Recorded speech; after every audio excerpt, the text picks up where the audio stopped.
behind me here. So that is a big leaf maple tree. Does anybody want to guess how you identify a big leaf maple tree? Yeah, exactly. They're going to have big leaves. Great job.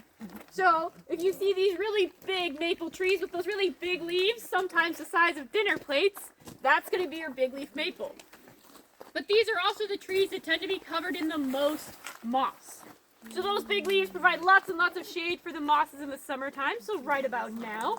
And then in the winter, those big leaves fall off, which allow those mosses to capture all of the rain that we're getting in the winter. But we get asked all of the time, is the moss hurting the trees?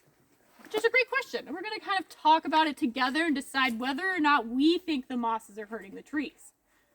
So, we had a scientist come through here and she got special permission to strip one mature big leaf maple tree completely of its moss. It wasn't in this spot, but it was done here in Olympic National Park. And she found some really interesting things. One of the first things she discovered was that underneath all of that moss, when she peeled it back, there was a layer of soil. So this is canopy soil, which means it is not quite like the dirt that's under our feet, but it is still a soil. So it's made up out of organic material. So as things either fall from the canopy and start decomposing, or the mosses themselves start decomposing, or all the things that are living up in the canopy are kind of living, eating, pooping, and dying all over the place, it's creating this layer of canopy soil. And we know it can be from about 5 inches thick to about 12 inches thick. So there's a lot of soil up there.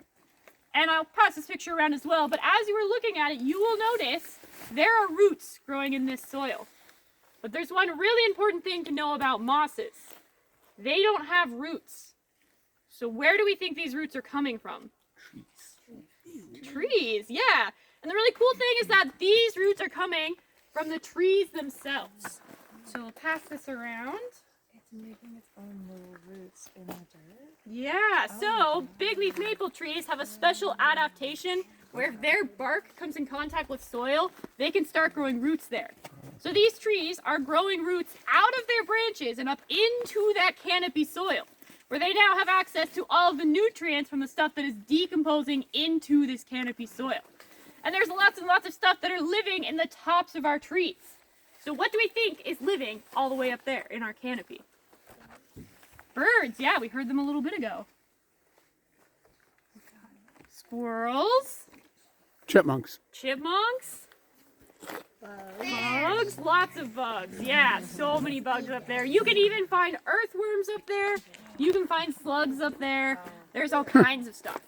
And one of my favorite things that is living up in our mosses is one of my favorite microscopic organisms, the tardigrade, also known as the water bear or moss piglet.